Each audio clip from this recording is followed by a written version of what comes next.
Buenos días a todos, que el Señor les bendiga.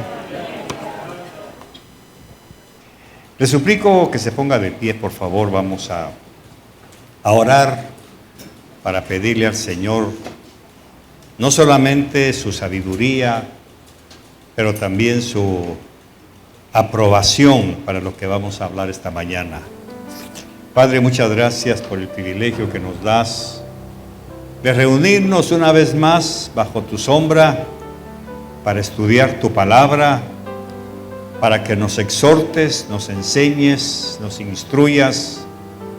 Espíritu Santo, sé tú quien hable, quien convenza de justicia, de juicio y de pecado, para que cada uno de nosotros sea desafiado, sea, Señor, confrontado con nuestras propias vidas, y que el espejo de tu palabra nos rete a buscar un poco más allá de lo que hemos aprendido. Que podamos, Señor, ser instrumentos de bendición. Corrige lo que esté mal y ayúdanos a mejorar lo que falta, Señor, en nuestras vidas. Yo bendigo a tu pueblo. Hablo palabra de sanidad, de salud, de prosperidad sobre cada familia aquí representada. Declaro que son un pueblo obediente a tu palabra. Declaro que son un pueblo que te busca, que trata de agradarte, de no buscar sus propios caminos, sino de seguir, Señor, adorando y alabando tu nombre sin cansarse. Gracias porque es un pueblo diezmador, ofrendador, sembrador y generoso. Tu nombre está siendo conocido en otras naciones a causa de nuestras ofrendas y el sostenimiento de esas vidas. Gracias. Ahora te ruego, Señor, que derrames bendición sobreabundante sobre este rebaño. Dame sabiduría para saber expresar tu palabra sin contaminarla con mis propios pensamientos. Y te recuerdo que yo mismo necesito ser pastoreado por ti, Señor. Muchas gracias por lo que nos vas a hablar. En el nombre de Jesús, amén y amén. Así como estamos, vamos a leer en Hechos, capítulo 18, versos 1 y 2. Después de esto, Pablo salió de Atenas y fue a Corinto, y se encontró con un judío que se llamaba Aquila, natural del Ponto, quien acababa de llegar de Italia con Priscila, su mujer, pues Claudio había ordenado a todos los judíos que salieran de Roma. Vamos a leerlo nuevamente. Después de esto, Pablo salió de Atenas y fue a Corinto, y se encontró con un judío que se llamaba Aquila, natural del Ponto, quien acababa de llegar de Italia con Priscila, su mujer, pues Claudio había ordenado a todos los judíos que salieran de Roma. Tenga la bondad de sentarse, por favor. Le voy a rogar toda su atención. Me pasaron un reporte ahí de lo que hicieron los niños en el área de niños el jueves, que pedí que se los llevaran a todos por el tema que tratamos, un tema bastante profundo, y no quería que ellos lo escucharan, y la encargada hizo una prueba ahí con ellos y me asombra todo lo que han aprendido. Felicito a los padres que han obedecido de instruirlos y enseñarlos. Falta mucho todavía. Falta mucho, hay que avanzar más. El único deseo de Dios es que su pueblo vaya en un constante crecimiento, en un creciendo hacia la santidad, para parecernos cada vez más a Jesús. Esa es nuestra meta, que nosotros alcancemos la imagen y semejanza que perdimos a causa del pecado, a causa de los conflictos que hemos tenido en nuestras vidas. Tenemos que luchar para parecernos cada vez más al Hijo y honrarlo para que el Padre nos honre a nosotros. Cuando no leemos la Biblia con ojos nuevos, nos quedamos en la oscuridad de los textos escritos en las Escrituras y nos perdemos grandes lecciones que nos desafían a vivir conforme lo que exige la palabra de Dios en la persona de Jesucristo. Es por eso que muchos cristianos aún no saben lo que es la verdadera conversión. Convertirse a Cristo no es solo cuestión de hacer una confesión congregacional y formar parte de una iglesia cristiana, ponerse a servir en algún ministerio y quedarse para eterna memoria en los primeros pasos del Evangelio. Ese ha sido el error, la falta y hasta cierto punto el pecado de muchas personas que se congregan en la iglesia y que ya no avanzaron más y que irónicamente en lugar de avanzar van en retroceso.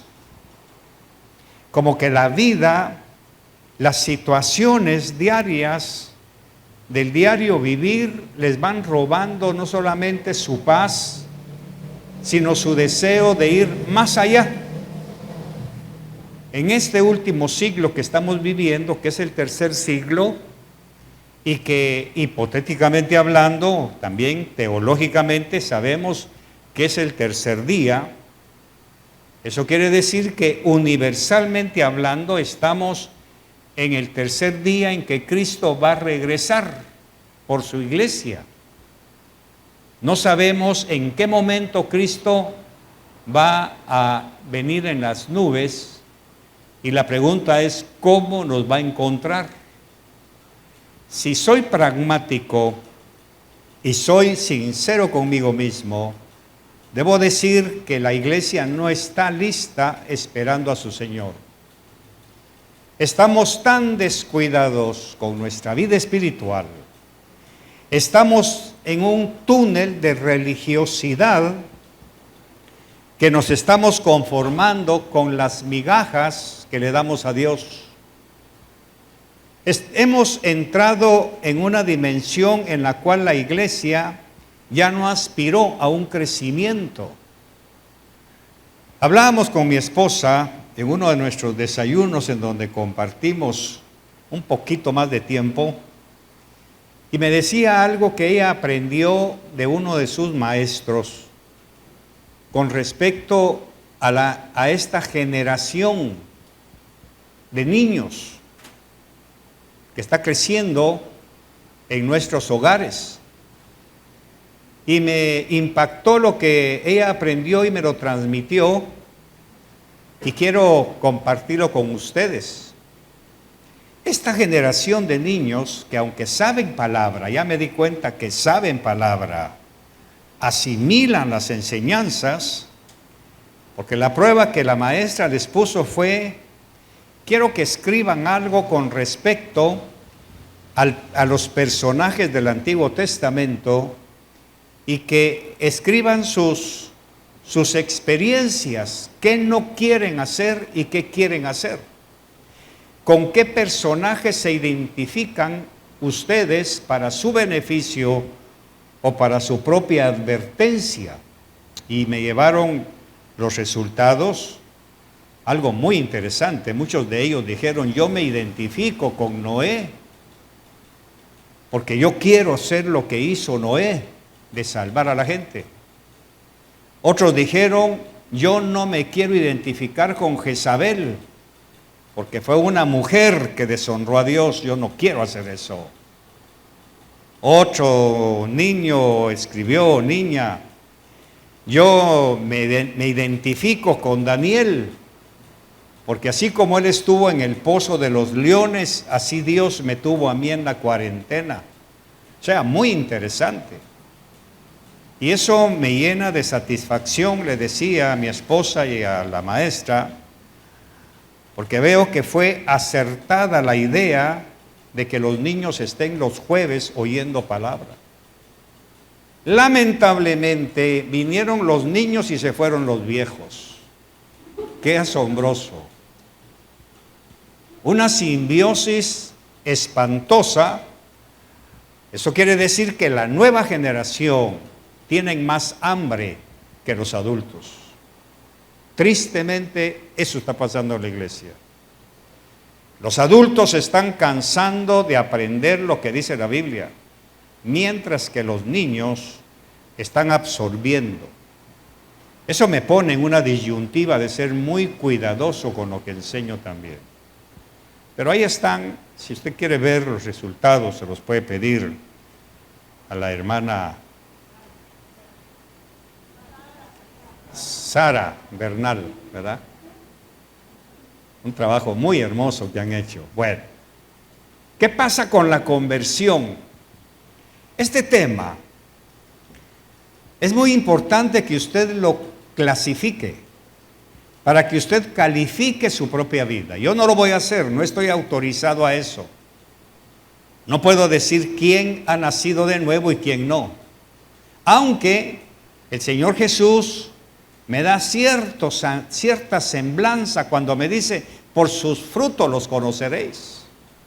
Quiere decir que yo tengo cierto rango de autoridad de parte del Señor para calificarlos a ustedes por sus frutos. Así de sencillo. Y entonces, lógicamente, no me puedo engañar haciéndome creer que todos los que estamos aquí realmente nos hemos convertido a Cristo. Porque hoy vamos a ver qué es la verdadera conversión. ¿Cómo se prueba? ¿O cómo me la pruebo yo mismo? El asunto de los niños, y aquí es en donde entra la parte negativa de los padres de hoy, es que están acostumbrando o han acostumbrado a sus niños a que todo lo hagan los papás. Les hacen su cama, les arreglan su cuarto, les lavan su ropa, les hacen sus deberes. Esta generación está creciendo con la idea de que ellos merecen ser servidos en todo. ¿Y dónde está el problema?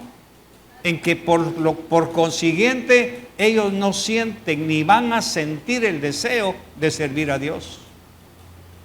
Eso quiere decir que esta generación de niños, aunque están conociendo palabra, aunque están demostrando que sí ponen atención, los mismos padres están estorbando que sus hijos sirvan a Dios.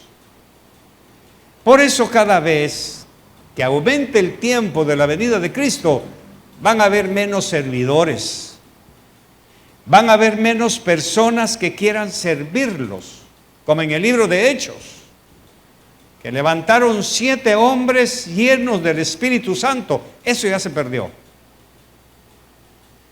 Eso ya se perdió. El Espíritu Santo ya no está activo en muchos de nosotros para empujarnos y motivarnos a servir a Dios. Porque Jesús dijo, donde yo esté, estarán mis oyentes. No fue así. Donde yo esté, estará mi servidor. Muchos de ustedes ya no sirven al Señor. Y como consecuencia no están permitiendo que sus hijos aprendan a servir. Eso quiere decir que dentro de 15, 20 años ya no van a haber diáconos ni diaconisas en la iglesia. Ya no van a haber personas que anhelen servir a Dios, porque en sus mismas casas sus padres los están sirviendo a ellos. Los están haciendo merecedores de ser servidos. Y Jesús dijo todo lo contrario. Yo no he venido a que me sirvan, yo he venido a servir. Eso se está perdiendo, mis queridos. A menos que ustedes empiecen a poner sus barbas en remojo y hagan que sus hijos no se crean merecedores de ser servidos. Eso está bien para el mundo, pero no para nosotros, que debemos marcar la diferencia. Eso quiere decir que muchos de los niños que están creciendo ahorita aquí, bajo mis propios, con todo respeto, bajo mis narices, cuando acepten a Jesús como su Señor y Salvador, no llevan ya la semilla del servicio. Y eso es peligroso. No porque la iglesia no necesite servidores, la iglesia no necesita servidores. Es Jesús el que pide que lo sirvamos. Porque si antes hemos servido al diablo, ¿cuánto más ahora debemos servir al Señor? Pero muchos ya perdieron el fuego, la pasión, el interés y sobre todo el amor por servir al Señor. Esto me lleva a otro nivel, que en sus casas ni las mujeres están sirviendo a sus esposos, ni los esposos están sirviendo a sus esposas. Ya no hay la palabra ni el concepto de servicio del uno al otro. Porque es lógico, si no servimos al Dios que no vemos, ¿cómo vamos a servir al que vemos? O viceversa. Y eso es vergonzoso en un cristiano. No es vergonzoso si no ha nacido de nuevo. Tienes excusa. Como decía nuestro mentor hace años, un poco más de 40 y pico de años, no han nacido de nuevo. Fácil. Eso es lo que vamos a hablar aquí. La verdadera conversión tiene que ver con un cambio o transformación total de la conducta humana. Es por eso dice que el que está en Cristo nueva criatura es, que las cosas viejas han pasado y que todo ha sido hecho nuevo. Pero la pregunta, ¿es cierto eso en nuestras vidas? ¿Ya pasaron sus traumas, sus conflictos, sus odios, sus demonios internos? ¿Ya pasaron? ¿O todavía sigue usted viviendo bajo la sombra de un pasado de adoración a los demonios, a los ídolos, a su ego, a su yo? ¿Ya pasaron las cosas viejas realmente? Sus conflictos familiares, sus rechazos porque su familia lo rechazó y ahora quiere que los pastores le adoren la píldora. ¿Está buscando usted en la iglesia mensajes que le agraden, que le gusten, que tengan un bonito sabor, que sean sencillamente un manjar para su alma, o algo que choque, que lo desafíe, que lo ponga en la tangente de saber si realmente usted ama o no ama a Dios? Porque la iglesia, mis amados, no es un lugar para recibir adornos. Para eso está el mundo. Para eso está la universidad, donde dan diplomas, medallas y todo a la inteligencia. La iglesia es totalmente ajena a ese concepto. Aquí hemos venido a ser corregidos, instruidos y enseñados para heredar el reino de Dios. No para heredar diplomas. Si usted no asimila lo que realmente es la obligación de la iglesia, usted está mal. Si usted se enoja por los mensajes aparentemente duros, porque todavía no hemos llegado al punto de hablar como habló Jesús, que le dijo a los fariseos: sepulcros blanqueados, hijos del diablo, porque las obras del diablo hacen. No hemos llegado a ese punto. Quizá por respeto, por temor e incluso por cobardía. Pero va a llegar el momento en que vamos a tener que hablar sin pelos en la lengua. Porque ustedes muchas veces podrán pensar, Jesús no hablaría así, Él hablaría así y más. Porque Él dijo: el que no es conmigo es contra mí. Y algunos de ustedes, mis queridos, andan en amistades que han estado o que se volvieron contra la iglesia, que abandonaron la congregación, y ustedes, por quedar bien hipócritamente, están compartiendo con ellos, avalando, como hablábamos el jueves, que sus demonios son reales. Por eso dijo Jesús, el que no es conmigo es contra mí. Y el que ame el mundo se constituye en enemigo de Dios. Tenemos que llegar a ese vértice en que usted no puede amar al mundo, ni a los que están en el mundo.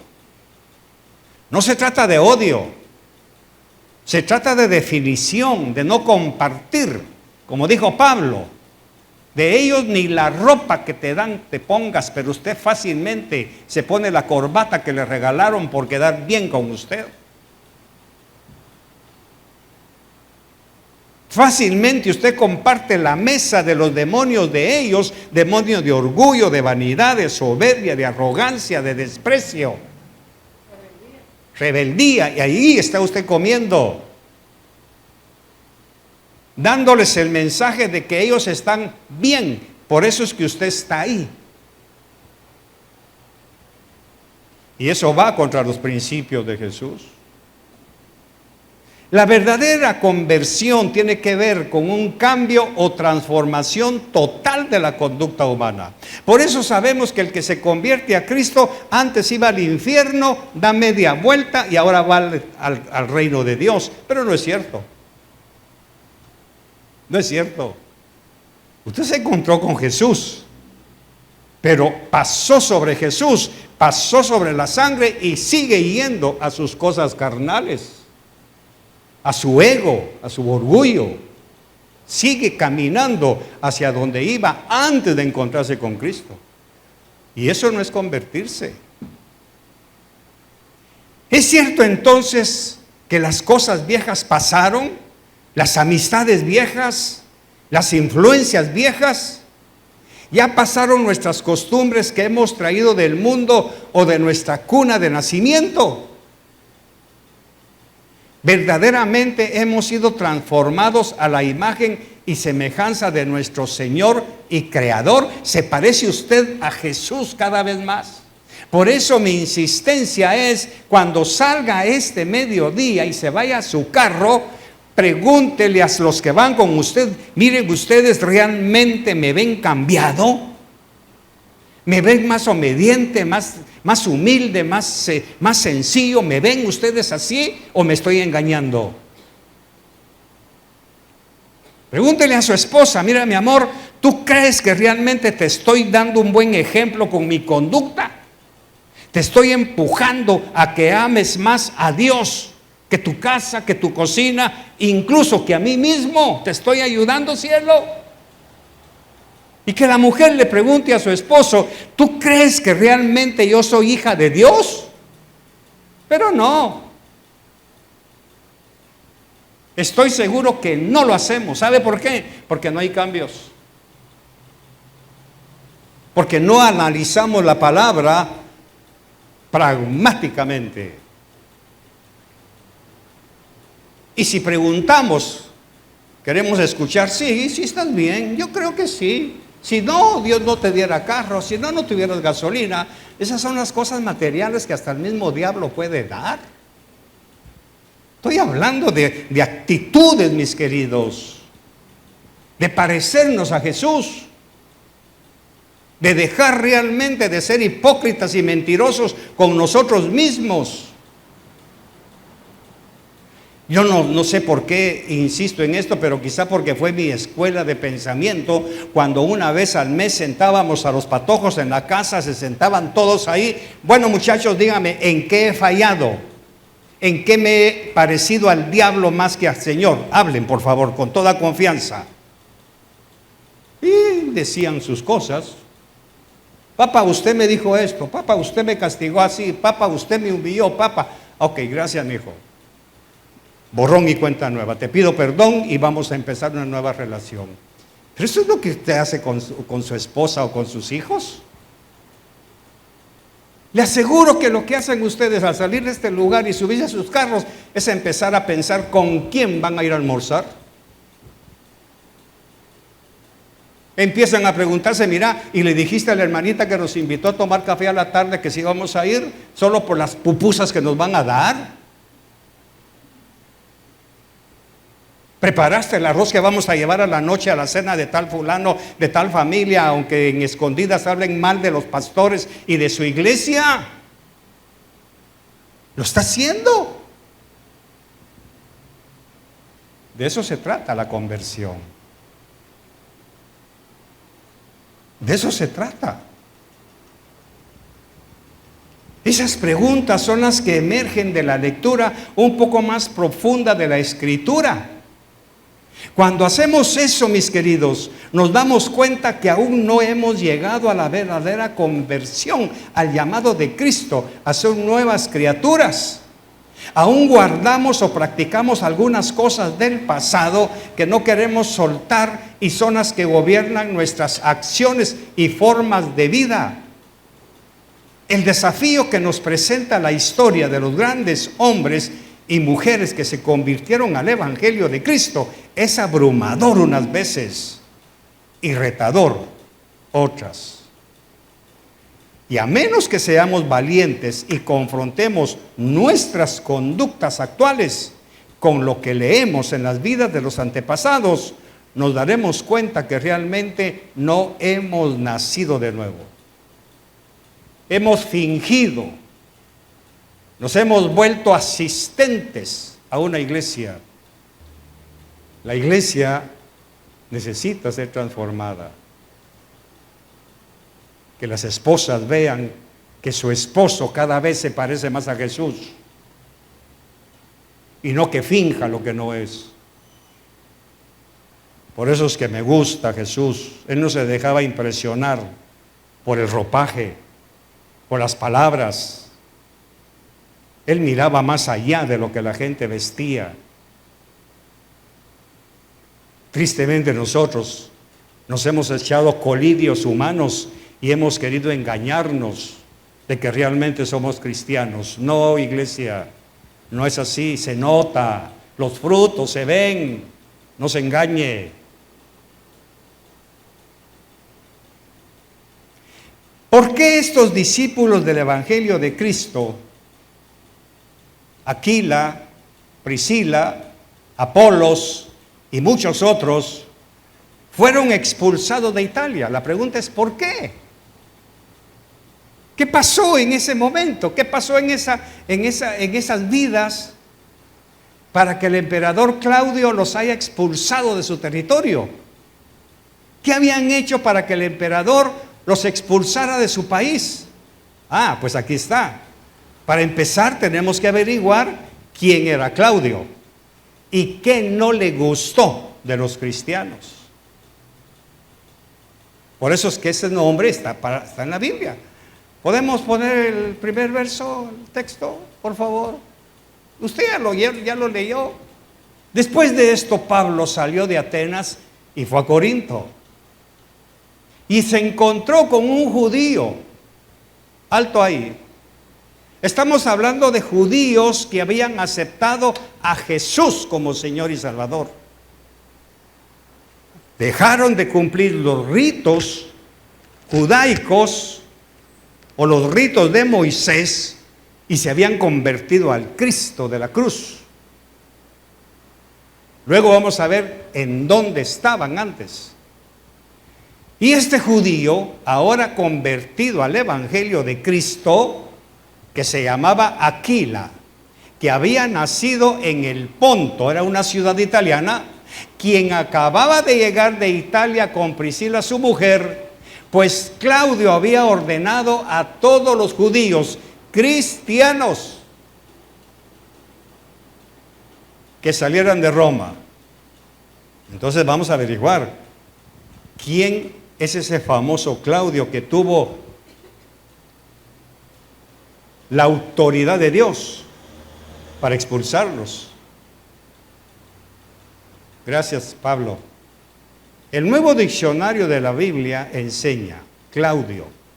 Su nombre completo era Tiberio Claudio Nerón Germánico, cuarto de los emperadores del Imperio Romano, entre el 41 y 54 después de Cristo. En el principio del reinado de Claudio, óigalo bien, hubo tolerancia para con los judíos cristianos, pero luego cambió de política y ordenó que estos salieran de Roma. Es probable que esta medida tuviera como motivo, ¿qué fue lo que lo motivó? Los conflictos desatados en la comunidad judía en Roma por la llegada de cristianos después de Pentecostés. Ahora tenemos que averiguar qué pasó en Pentecostés para que estos judíos hayan llegado a Roma y que le cayeran en la espiría al emperador. ¿Qué pasó? Vamos a Hechos, capítulo 2, verso 5. Y había judíos que moraban en Jerusalén, lógicamente son nacionales, hombres piadosos, procedentes de todas las naciones bajo el cielo. Y al ocurrir este estruendo, un alto, estamos hablando cuando el Espíritu Santo cayó en el aposento alto y todo tembló. Y estaba lleno de judíos de todas partes del mundo de aquel tiempo. Porque la fiesta de Pentecostés para ellos no era como la nuestra. Nosotros sabemos a través de la historia que Pentecostés es la llegada del Espíritu Santo. Para ellos no. Tenemos que ubicarnos en el contexto de ellos. La fiesta de Pentecostés era la fiesta que celebraba Moisés cuando el Señor les entregó las tablas de la ley. Eso era para ellos. Pero Dios, aprovechando que todos estaban celebrando esa fiesta de recibir las tablas de la ley, ¡shoo!, derramó el Espíritu Santo. Eso pasó ahí. Y entonces usted ya sabe la historia. Fue cuando Pedro tomó valor y predicó y 5,000 se convirtieron en las puertas de ese tabernáculo. Algunos dijeron están borrachos, otros dijeron están locos, pero no, Pedro le dijo, no señores, esto es lo que se está cumpliendo de lo que Moisés hizo allá en Sinaí, solo que aquí se está mostrando la realidad de que Dios, cuando les dio las tablas de la ley, les estaba dando el espíritu de la palabra. Eso es lo que estamos viendo hoy. Hoy no nos están dando las tablas de la ley, nos están dando el espíritu. Y eso fue lo que transformó totalmente la vida de esas personas. Sigamos, pero permíteme. Y al ocurrir este estruendo, la multitud se juntó y estaban desconcertados porque cada uno les oía hablar en su propia lengua. Sigamos. Y estaban asombrados y se maravillaban diciendo, mirad, ¿no son galileos todos estos que están hablando? Alto. ¿Por qué galileos? Muy sencillo. Porque en la Galilea, que era un territorio de Israel separado de Jerusalén, pero que ahí vivía una colonia muy grande de judíos, ahí vivió Jesús. Eran agricultores. La mayoría no sabían leer ni escribir. En consecuencia, ¿por qué ahora están hablando en latín? Están hablando en griego, están hablando en las lenguas que ellos ni siquiera tenían noticia que existieran. Eso es lo que está hablando ahí. ¿No son galileos? Si los galileos no saben nada de cultura ni educación, ellos son agricultores. Los que están hablando, sigamos. ¿Cómo es que cada uno de nosotros les oímos hablar en nuestra lengua en la que hemos nacido? ¿Cómo es que estos ignorantes me están hablando en mi lenguaje? Vamos a ponerlo en nuestro contexto. Están hablando inglés, francés, alemán, suizo, etcétera. Idiomas que ni siquiera conocemos que existen, ahí los estaban hablando. Sigamos. Aquí vienen las nacionalidades: partos, medos, elamitas, habitantes de Mesopotamia, de Judea y de Capadocia, de Turquía, todo eso estaba en Turquía, y del Ponto, y de Asia, 10, de Frigia y de Panfilia, de Egipto y de las regiones de Libia alrededor de Cirene, viajeros Ahí está. Viajeros de Roma. Aquila y Priscila estuvieron en esa fiesta porque eran judíos y era una de las 3 fiestas que tenían que subir a Jerusalén. Ahí estaban Aquila y Priscila, oyendo y recibiendo la unción del Espíritu Santo. Inmediatamente que se termina eso, cada quien se fue a su tierra. Y ahí tenemos a Aquila y Priscila con los demás y se fueron a su lugar de origen. Ya habían cumplido la orden de Dios. 3 veces te presentarás ante mí. Esta era una de las 3 veces. Ahora se terminó la fiesta, regresen a sus ciudades. Ahí van estos para Roma. Llegaron a Roma. ¿Qué pasó? ¿Qué pasó en Roma? Se encuentran con que el emperador Claudio se admiró. Esta gente viven bien, son cultos, educados, es gente de alcurnia. Y Claudio, que era el emperador, se da cuenta que la nación está siendo bendecida por esa gente, porque ellos salen a la luz del día, no se esconden, no son evangélicos, hipócritas ni mentirosos que solo en su casa hacen oraciones. Esta gente llegó transformada por el toque del Espíritu Santo y empiezan a mostrar las virtudes de aquel que los llamó. Y Claudio dijo: qué bonita esa gente, me gusta que estén aquí en el país. Pero ahora veamos algo más. Para los romanos, que en ese tiempo eran la potencia mundial, era obligatorio que los países que ellos gobernaban u ocupaban después de una batalla tuvieran y practicaran sus costumbres politeístas,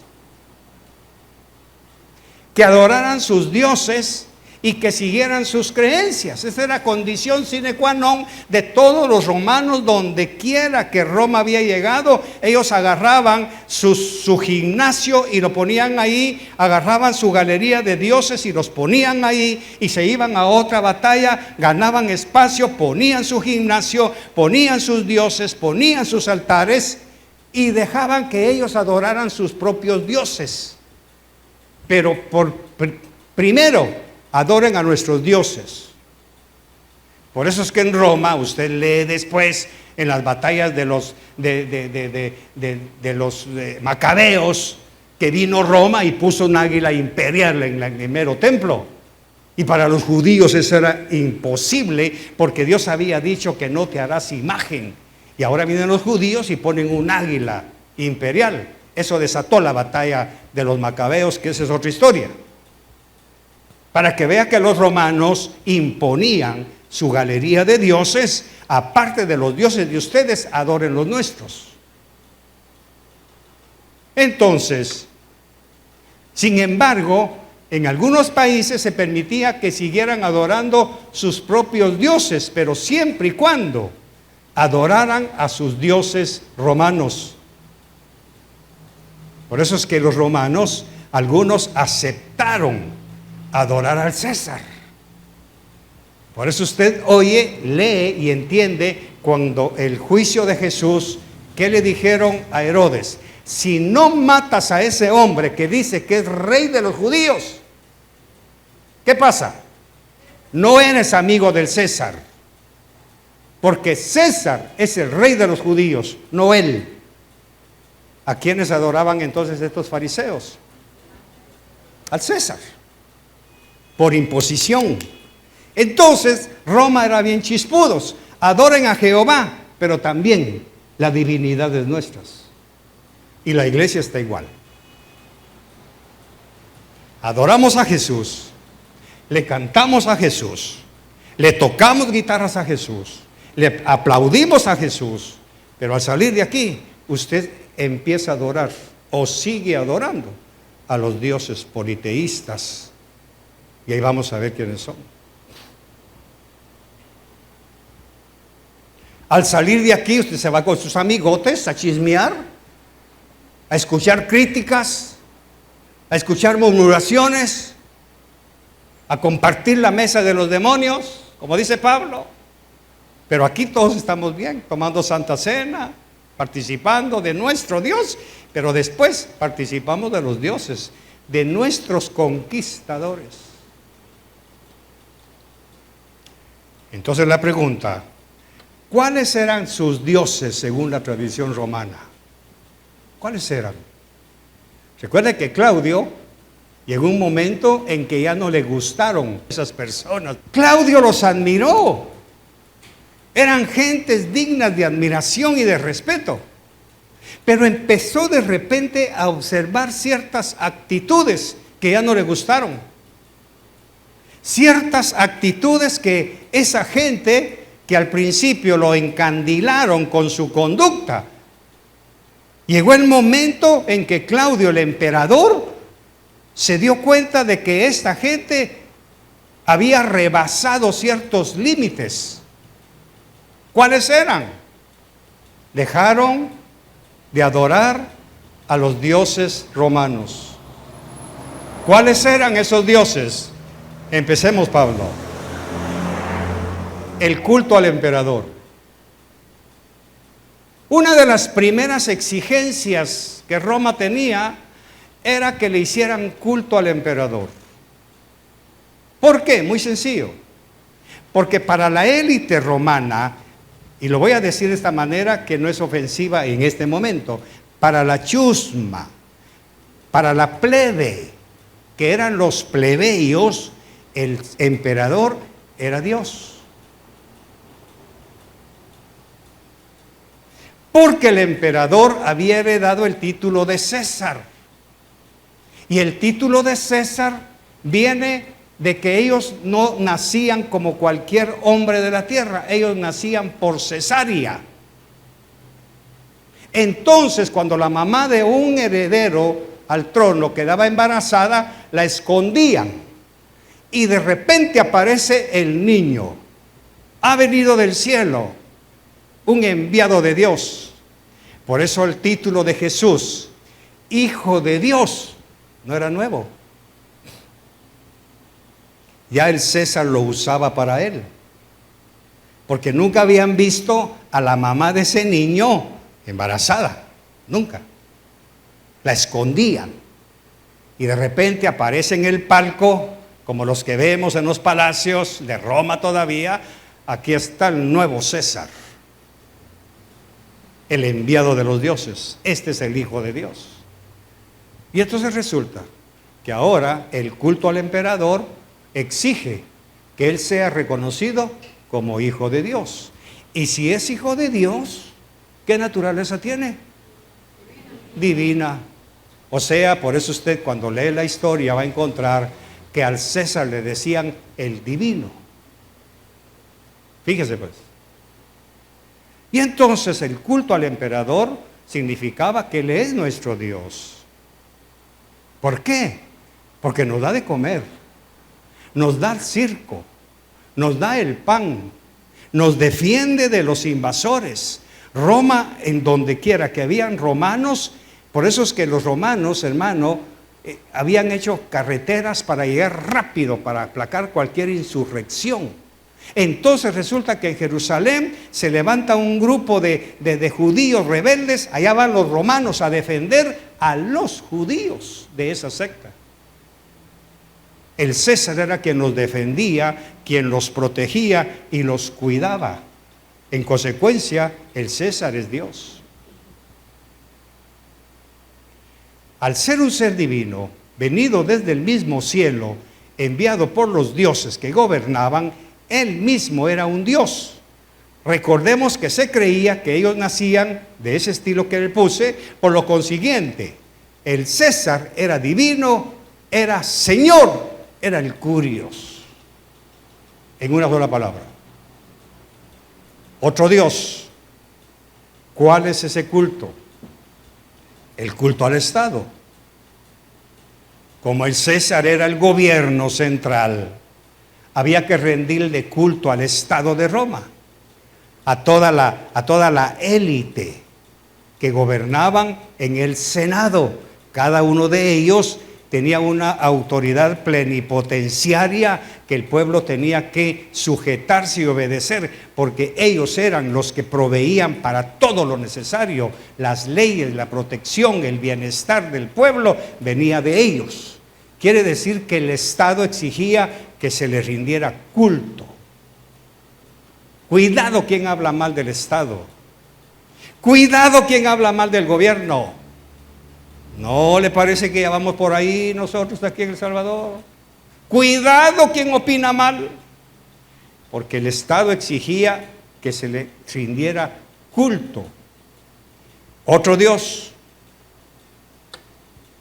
el culto a los dioses del Estado. Entonces, si el César es el Dios supremo, ¿qué eran los asambleístas? ¿Qué eran? Eran dioses. Entonces toda la gente, cuando pasaba una carroza donde iban los asambleístas de Roma, le inclinaban a ellos, porque ellos eran los dioses del Estado. Era una exigencia. Cuidado aquel que no se inclinara y le rindiera pleitesía a uno de esos hombres, que eran la élite gobernante de Roma. Por eso es que Roma, para mantener su hegemonía, nombraba en cada provincia gobernadores. Y resulta que por lo menos lo que nosotros conocemos, ¿quién era el gobernador nombrado por Roma ante Jerusalén? Pues habían dos. Estaba Herodes y Pilatos. Ellos eran los embajadores de Roma en esos lugares. Por lo consiguiente, ¿qué eran ellos? Eran dioses. Y había que adorarlos. Aparte de adorar a Jehová, también adoraban al enviado de Roma. Esos son los dioses del Estado. Pero había otros. El culto a los dioses lares. Cada familia. Por eso era un politeísmo espantoso.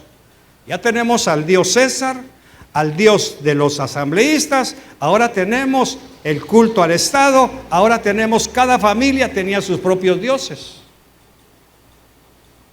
Por eso es que aquí cada familia tiene sus dioses. O es el papá, o es la mamá, o son los chichis que no se les puede tocar. Por eso es que muchos que han abandonado la congregación, quiero ser claro, visión de fe, es porque se les han tocado sus dioses lares. Se les ha disciplinado, se les ha llamado la atención, se les han prohibido ciertas costumbres mundanas que quieren meter a la iglesia, se les ha cortado, y los padres, que son sus dioses lares, han pegado la carrera y se han ido donde no se les toquen sus diosesitos. Por eso para mi esposa y para mí, todavía esperamos, quizá con pesimismo, que todavía hay familias que se van a retirar porque les vamos a tocar todavía sus dioses lares, lo que adoran en sus casas. Entonces, ¿cuántos cultos llevamos ya? ¿Cuántos? El culto al emperador, el culto al Estado, el culto a los dioses del Estado y el culto a los dioses lares. Orgullo, soberbia, arrogancia, mi yo, mi apellido. Usted tiene dioses lares. Usted está todavía en el sistema románico dentro de la iglesia. Por eso fue que Constantino, el emperador Constantino, cuando vio que no podía detenerlo, mucho tiempo después de Claudio, ¿qué dijo? Bueno, pues vamos a solucionar esto. Yo también me voy a hacer cristiano. Para que ellos vean que yo me convertí a ellos. Mentira. Porque ahí nació el culto al sol, el culto al domingo. Por eso es que el domingo en otros idiomas se llama Sunday. el día del sol, metido a la iglesia por Constantino. Era su Dios, Lar. Esto se lo encuentra en el Antiguo Testamento. Cuando el Señor le dice a un profeta, abre un hoyo en la pared del templo, ábrelo. Y el otro agarra una piocha y empieza a abrir un hoyo. Y le pregunta al Señor, ¿qué ves? Uy, Señor, veo a los sacerdotes adorando hacia el oriente. Están inclinados ante bestias. Eso es lo que hace mi pueblo en escondidas, le dijo el Señor. Que en público se mostraban sacerdotes del templo, pero en privado eran adoradores de bestias, demonios y animales. Y le dijo el profeta, ¿y vas a tolerar eso? Es para su perdición. Así que eso no es nuevo. Si el problema es que no queremos salir de ahí porque no nos hemos convertido a Cristo. Seguimos siendo de la misma escuela de estos. Sigamos. ¿Qué otros dioses tenían? Bueno, permítame. Los dioses lares. Cada familia tenía sus dioses. Se llaman lares porque eran locales de ellos, privados, a quienes ellos adoraban en sus bacanales, sus fiestas y sus comidas. Entonces no me diga que usted no tiene dioses lares cuando se pone brava la mamá porque ningún niño le llegó a la piñata de su bebé, que le dejaron el montón de panes con queso ahí. No me diga que usted invierte dinerales en alquilar un montón de salones en las cafeterías y en los restaurantes de la ciudad para quedar bien con sus amistades, para celebrarle a su chichi su cumpleaños y le pone una piñata ahí de cualquier cosa de Disney y que le tapa los ojos y usted feliz porque un montón de niños le llevaron un montón de calzones y de calcetines de regalos. Mira lo que te mandan, mira. Sus dioses lares, mi querida. No se engañe. No se engañe. Usted tiene sus dioses lares, su orgullo, su arrogancia.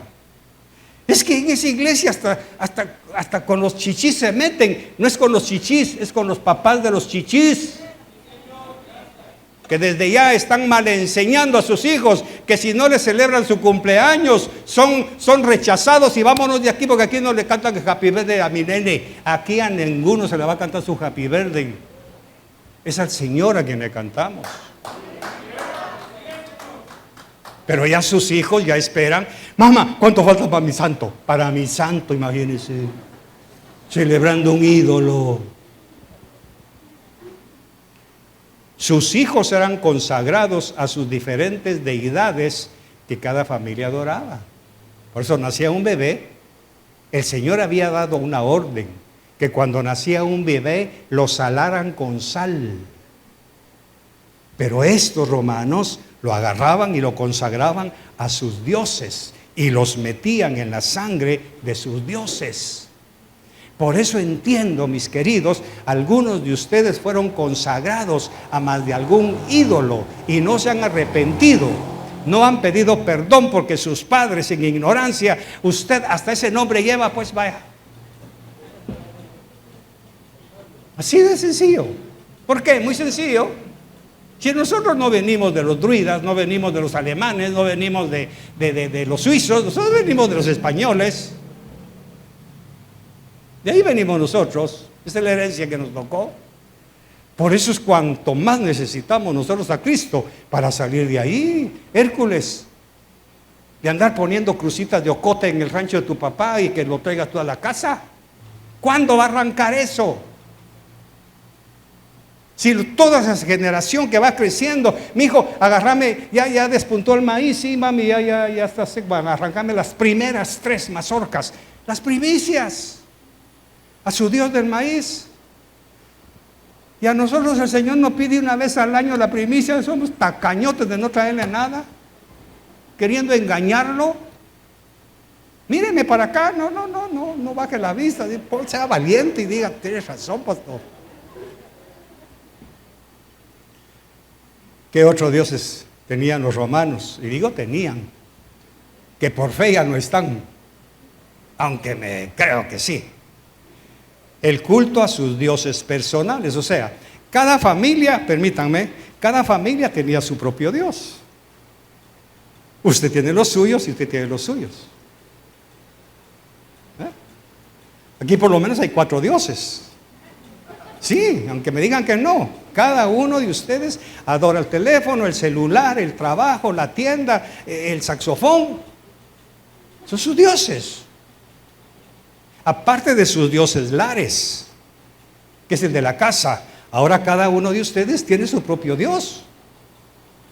Yo tengo que luchar contra... Ahora le voy a decir la palabra correcta. Y me imagino que Odette la sabe muy bien, como médico. Tengo que luchar contra mis propios demonios, que son mis dioses personales, independientes de los de mi esposa. Aquí tenemos que cada uno de ustedes tiene su propio Dios.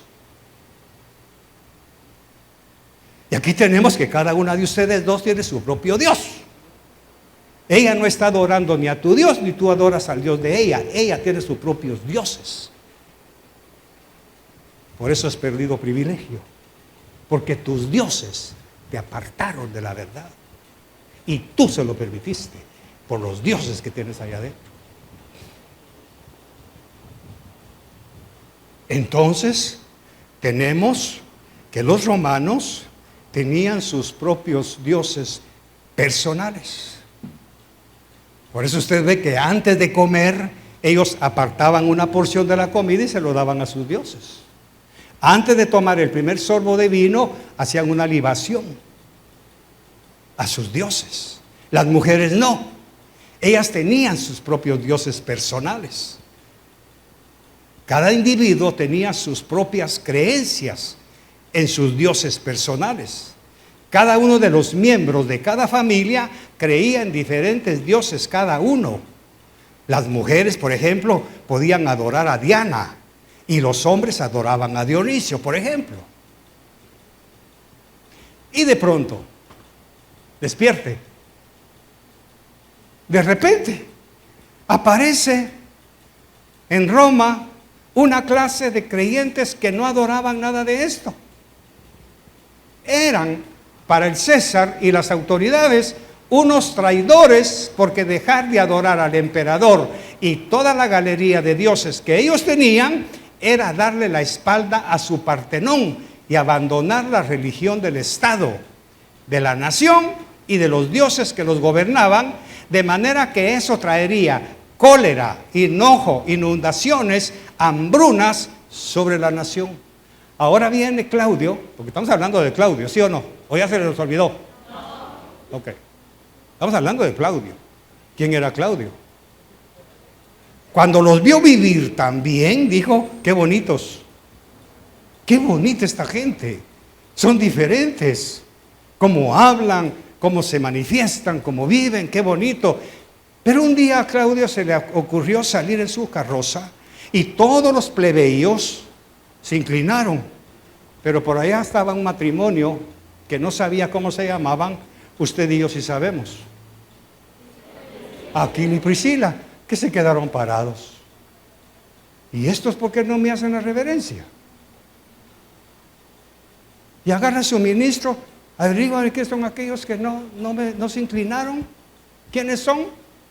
Empiezan a averiguar y resulta que estos vinieron de Jerusalén. Regresaron hace como un año, totalmente diferentes. Pero la diferencia no era solamente en conducta, sino en convicción. Y van con Claudio, fíjate que estos son unos que vinieron, estos judíos que dicen que hay otro Dios, que tú no eres Dios. Que dicen que hay otro Señor y que tú no eres el Curios. Eso dicen. Averíguame quiénes son. Y van averiguando, hermano, una gran tendalada. Que no se congregaban en visión de fe, sino en la verdadera iglesia de Jesucristo. Y los empiezan a investigar.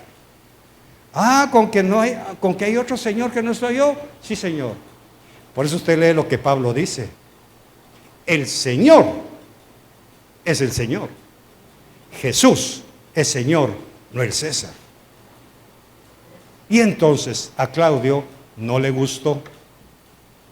Porque ya no adoraron al César como Dios, ni a los dioses del país, ni a los dioses de su familia, y ellos habían dejado sus propios dioses. Eso era alta traición en aquel tiempo.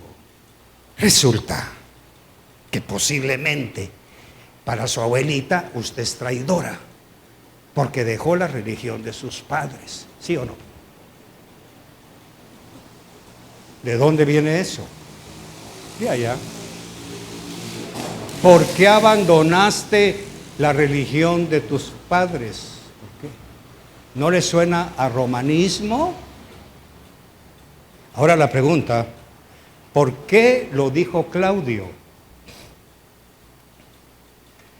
Estos que adoraban a otros dioses, eso le trajo a Claudio una cólera tremenda, porque se iba a regar en todo el imperio y Claudio iba a perder la divinidad, la honra y la adoración que él exigía como César. Esos que adoraban al dios extranjero declaraban que el César no era Señor, que un tal Jesús por allá es el Señor. Estos convertidos a un dios extraño y extranjero les daba la inseguridad que sus propios dioses se molestarían con ellos, y la única solución que el emperador encontró fue expulsarlos. Allá fue donde Pablo los encontró. Aquila y Priscila, ¿de dónde vienen ustedes? De Roma. ¿Y qué pasó? Nos expulsaron. Solo que lógicamente Pablo no necesitaba que le explicara. ¿Y por qué mucha? Porque Pablo también era chapín. ¿Y por qué mucha? Pablo sabía que el convertido a Cristo tenía que ser expulsado de su familia, de su país, de su círculo, de sus amigos, de sus vecinos. No los queremos aquí, porque ustedes no están adorando a nuestros dioses. Para empezar, si ese pastor chapín se atreve a restregarme en la cara que soy hipócrita y fingidor, me cae mal, me cae como en espinilla. Yo no voy a ir más a esa iglesia. Que le vaya bien, mi querido, porque no voy a cambiar. El mensaje sigue siendo el mismo desde hace 26 o 27 años. Siga la línea que nos une con aquellos años, va a ser la misma, solo que ahora con más pasión todavía.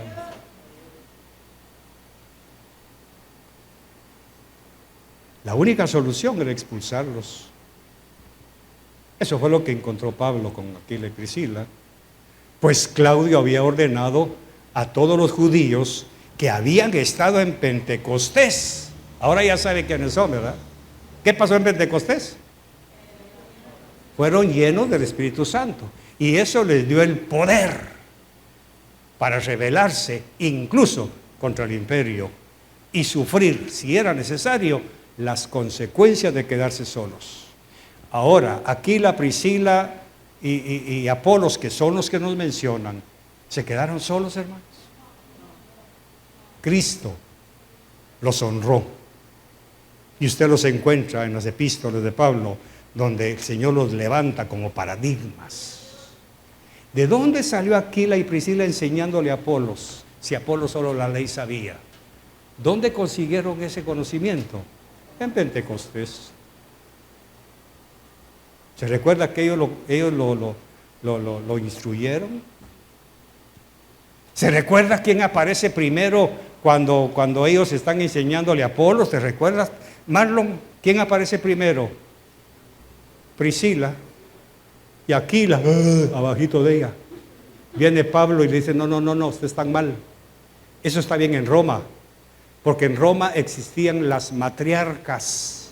Ellas eran las mano dura. Por eso aquí todavía hay matriarcado. No me gusta que saludes al pastor. No te metas con ellos. No te quedes. Apúrate, son las 12. Y allá va el Aquila. Igual. Viene Pablo y dice, momentito, mis queridos matrimonios. Aquila, tú eres la cabeza. Priscila, tú no eres la que debe enseñar. Es tu esposo. Y entonces en la segunda carta ya usted ve que les da vuelta. ¿de dónde trajo a Priscila esa mala costumbre?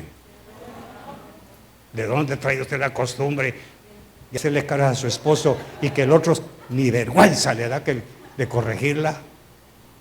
Está bien, hacémelo en el baño, pero no delante de todos, muchacha.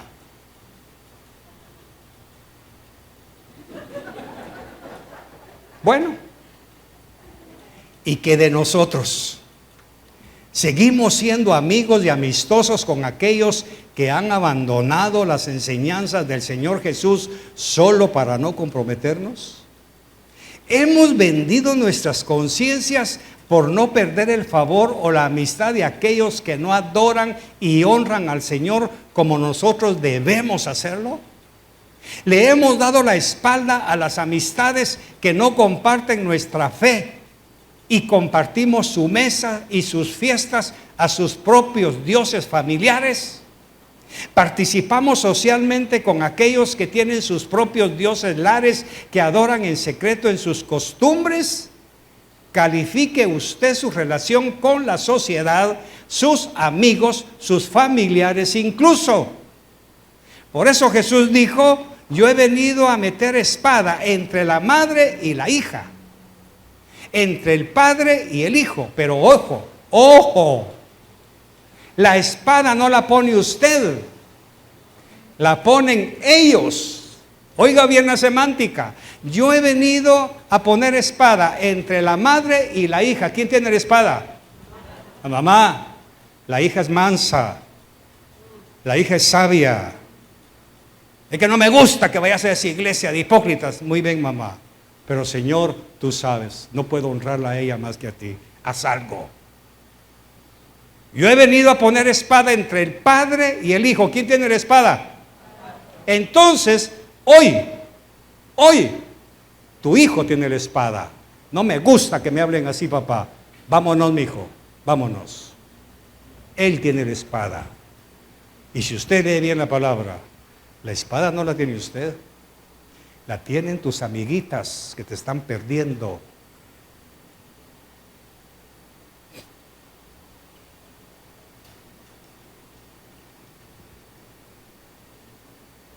Si su proveedor no es Jesús, alguien más tiene que ser. Si su sanador no es Jesús, alguien más está ocupando ese lugar. Si su protección no viene de Jesús, usted tiene a alguien más que lo protege. Si su círculo social son personas que han negado la palabra de Dios en sus vidas, usted necesita nacer de nuevo y convertirse plenamente al Señor.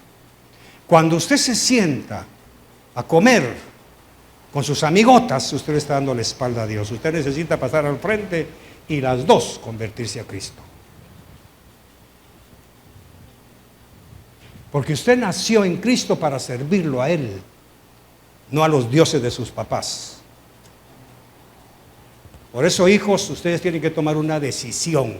Si su papá ya no quiere estar aquí, si su mamá ya nos aborrece y le caemos mal, usted tome la decisión. Papi, que te vaya bien. Yo me quedo donde Cristo me ha puesto. Y si esa muchacha sigue siendo tu Dios, tienes que pasar al frente y convertirte a Cristo patojo. Porque está viendo al Dios que tú tienes que sea. Y usted se lo está permitiendo. Aunque ella sé que no, pero por aquello de las dudas.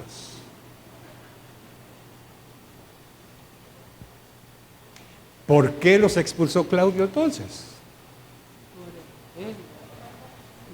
Si el fútbol todavía es tu Dios, tú necesitas convertirse al Señor. Que tus amigos de la cancha ya no te vean maltratando, ni hablando malas palabrotas, ni escupiendo en medio del campo. Que te vean diferente, muchacho.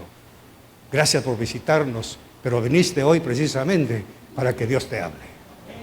Y si le habla a Él, que viene de visita, ¿cuánto más a ustedes que viven en esta casa?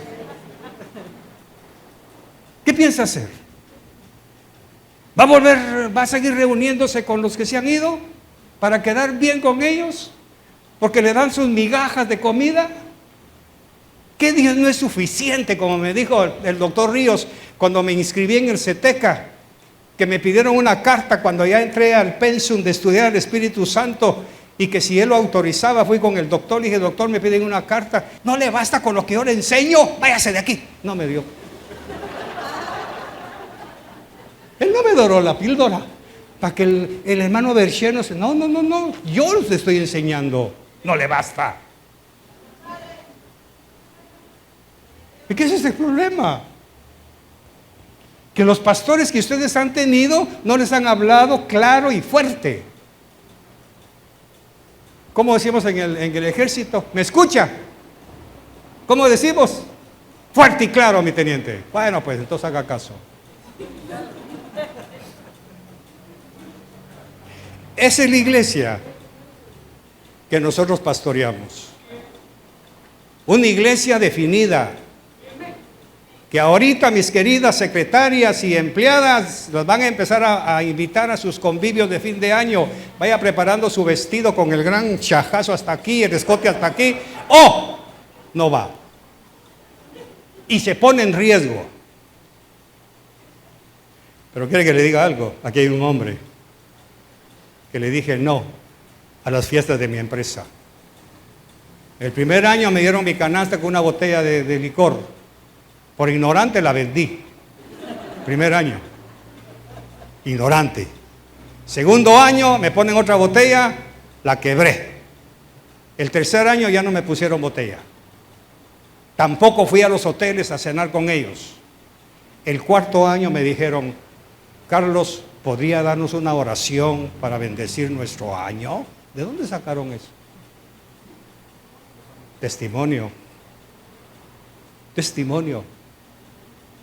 ¿Es usted suficientemente maduro, pero no tanto que se caiga y se vaya al infierno, sino maduro para decirle a sus amigos, ya no puedo estar aquí?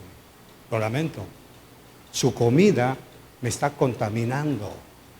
Le estoy dando la espalda a mi iglesia, a mis hermanos y a mis pastores por unas migajas. Ya no pueden, mis queridos. Que tu familia lo haga, que lo hagan, pero tú no tienes nada que hacer en el cementerio el 2 de noviembre o disfrazado en octubre ahí de brujo y nada de con cornillos y toda la cosa.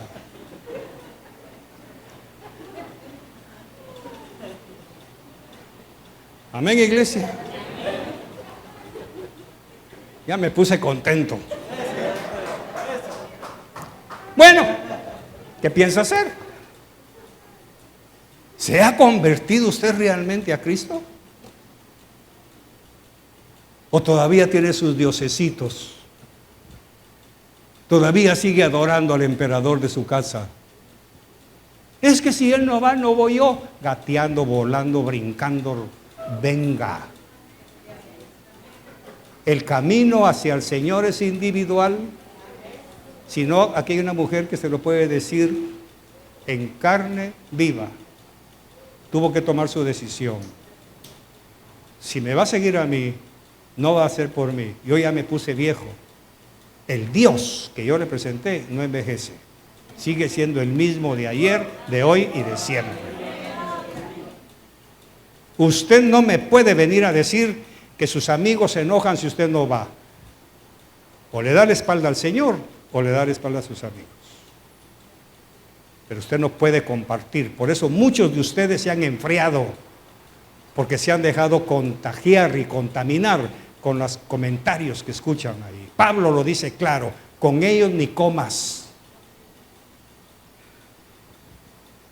porque sus comidas son pretexto para bajarle el pellejo a cualquiera, incluyendo a su congregación. Y usted todavía sigue ahí. ¿Y cuándo se van a salir de ahí? Estamos esperando que el Señor lo diga. El Señor no te lo va a decir. Él no le dice a sus ovejas, váyanse de ahí. Váyanse porque me da miedo lo que da. Jesús no puede hacer eso. Eso es usted con su alma o el diablo a quien usted está oyendo en esas casas. Si alguien quiere que usted vaya a orar por él, dígale, ándate a la iglesia, le pedimos permiso al pastor que nos preste su oficina y con mucho gusto te oramos. Amén. Dos temas muy importantes. El del jueves pasado, Y el Señor me permite amarrarlo con este.